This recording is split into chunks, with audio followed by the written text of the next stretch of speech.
తెలంగాణలో కాంగ్రెస్ ప్రభుత్వం పెద్ద మనుషులు పట్టించుకోవడం లేదు, నిర్లక్ష్యమని రకరకాల ఆరోపణలు చేస్తున్నారు.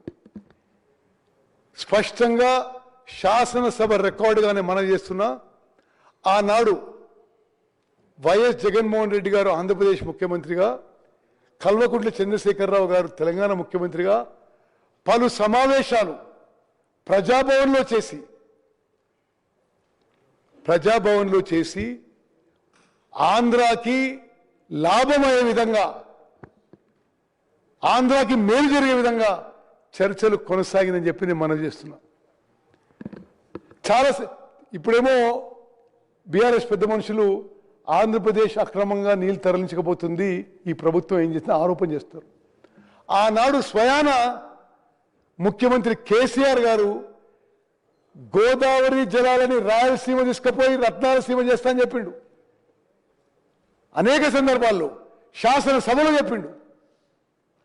అక్కడికి రాయలసీమ పోయి మరి అక్కడ శాసనసభ్యురాలు రోజా రెడ్డి చెప్పిండు.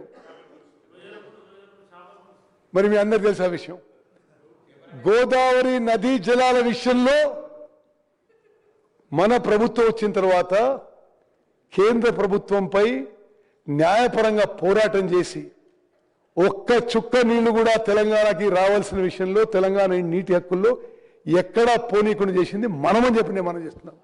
నెక్స్ట్, ఇవన్నీ ఇప్పుడు ఆ రోజు వాళ్ళు సమావేశాలు పెట్టుకొని ఆంధ్ర తెలంగాణ వేరు వేరు కాదు, బేసిన్లు లేవు, బేసిజాలు లేవు, ఇంకా ఎన్నెన్నో ఉన్నాయి ఇటువంటివి.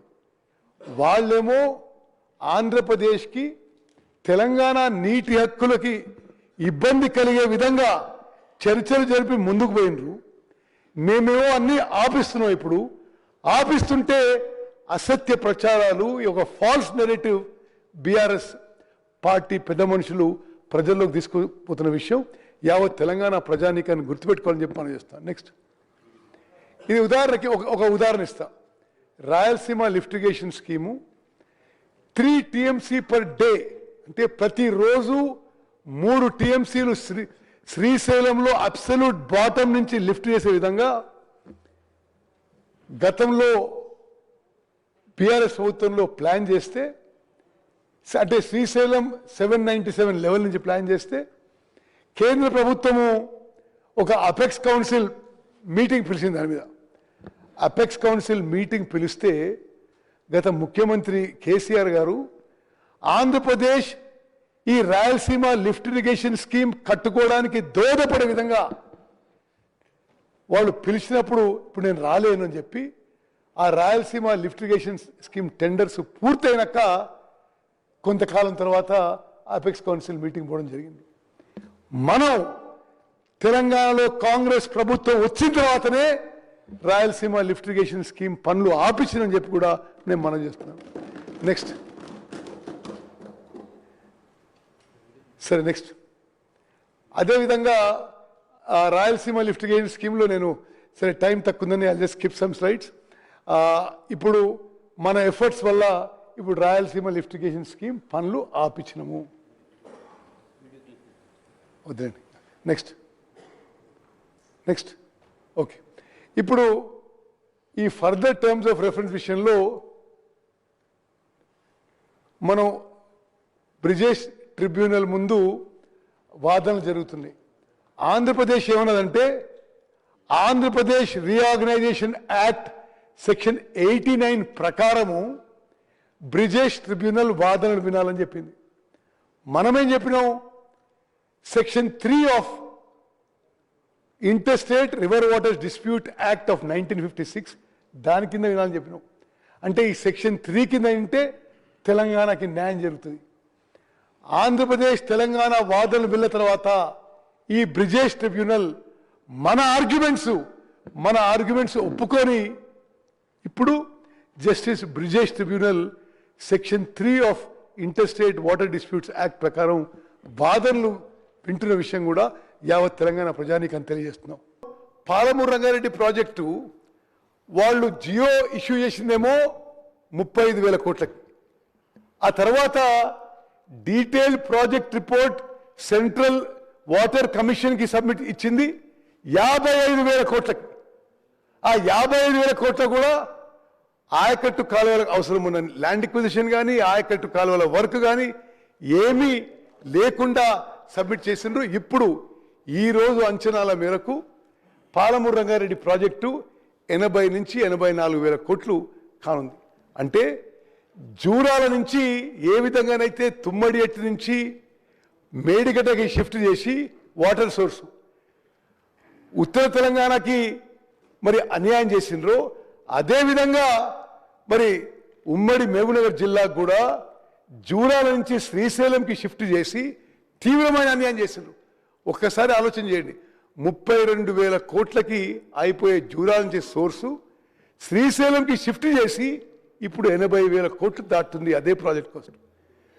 మరి జూరాల ఉంటే స్టోరేజ్ కెపాసిటీ 121 టీఎంసీ ఉండేది. శ్రీశైలంలో కేవలం 68 టీఎంసీ ఉందని చెప్పి నేను మనం చేస్తున్నాను. నెక్స్ట్ ఒకటి మీరు ఆలోచన చేయాలి. Jurala 7 TMC 11 TMC. మహేశ్వర్ రెడ్డి గారు ఈ విషయం క్లారిఫై చేయాలి. ఎందుకంటే సుందిలో ఎంత కెపాసిటీ తెలుసా? 8 టీఎంసీ. నో అంటే మీకు ఎందుకు ఎక్స్ప్లెయిన్ చేస్తున్నా అంటే ఇదే విషయం బీఆర్ఎస్ పార్టీ వాళ్ళు బయట దుష్ప్రచారం చేస్తున్నారు. బ్యారేజ్కి డ్యామ్కి రిజర్వాయర్కి తేడా ఉంది. మీకు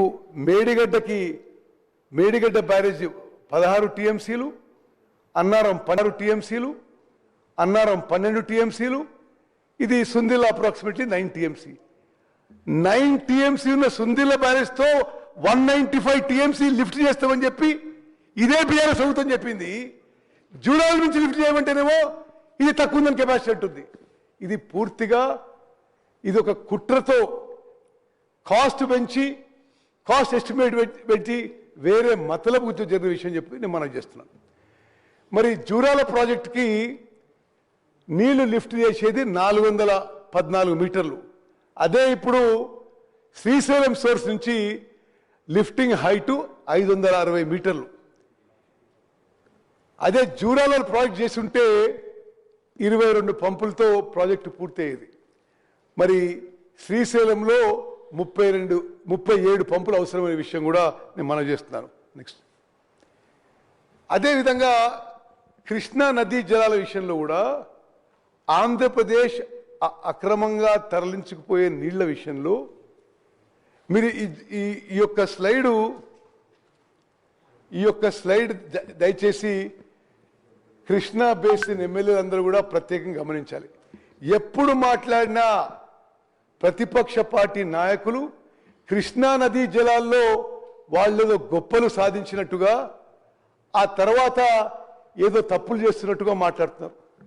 వాస్తవంగా 2014లో ఏ రోజు తెలంగాణ రాష్ట్రం ఏర్పడ్డదో water drawal capacity of Krishna water from Srisailam back waters ఆ రోజు అన్నీ కలిపితే పర్ డే 51,000 క్యూసెక్స్ ఉంటే 4.47 టీఎంసీ పర్ డే ఉంటే ఈ 10 ఏళ్లలో టిఆర్ఎస్ పార్టీ అధికారంలో ఉన్న 10 ఏళ్లలో కృష్ణా నదీ జలాలు ఆంధ్ర తరలించడానికి క్రియేట్ చేసిన infrastructure from back water of Srisailam reservoir is now 13.16 TMC per day.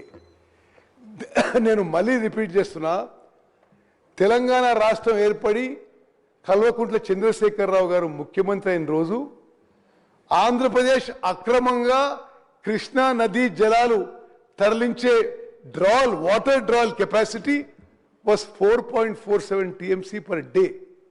In 10 years of TRS government, Andhra Pradesh has increased their infrastructure to illegally divert Krishna waters from backwater of Srisailam and increased it to 13.16 TMC per day.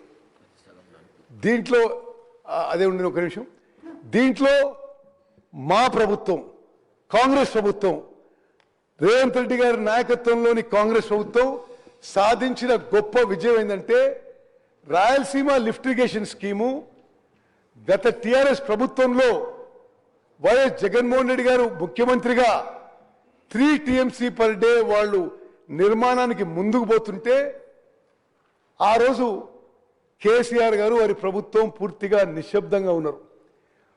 మన ప్రభుత్వం వచ్చిన తర్వాత Rayalaseema lift irrigation scheme ఏదైతే కృష్ణా నదీ జలాలు 3 TMC per day drawing capacity ఉందో కేంద్ర ప్రభుత్వం మీద ఆంధ్రప్రదేశ్ ప్రభుత్వం మీద ఒత్తిడి తీసుకొచ్చి Rayalaseema lift irrigation scheme Andhra Pradesh పనులు ఆపించిన ఘనత మా ప్రభుత్వం దక్కిందని చెప్పి మనం చెప్తాం. నెక్స్ట్ అదేవిధంగా మాటి మాటికి కృష్ణా నదీ జలాల్లో ఓహో మేము అద్భుతాలు చేసినామని చెప్తుంటారు. ఇవన్నీ అంకెలు, this are all official figures. Krishna నదీ జలాల్లో మేము చాలా గొప్పగా చేసినాం, మీరేదో అన్యాయం చేస్తుందని పదే పదే వీళ్ళు చెప్తుంటారు. మేము 2014-15 ఏ సంవత్సరం అయితే కేసీఆర్ గారు ముఖ్యమంత్రిగా ప్రమాణ స్వీకారం చేసినరో ఆ సంవత్సరం నుంచి ప్రతి సంవత్సరం కృష్ణా నదీ జలాలు ఎంత తెలంగాణ రాష్ట్రంలో కృష్ణా బేసిన్ రైతులు ఉపయోగించిందో లెక్కలేసినాం. highest ever use of Krishna water by Telangana farmers is in 24-25 after this Congress government has come. 11-12 ఏళ్లలో కృష్ణా నదీ జలాలు తెలంగాణ రైతాంగం ఎక్కువ ఉపయోగపడ్డది మన కాంగ్రెస్ ప్రభుత్వం వచ్చిన తర్వాత నేను మనం చేస్తాను.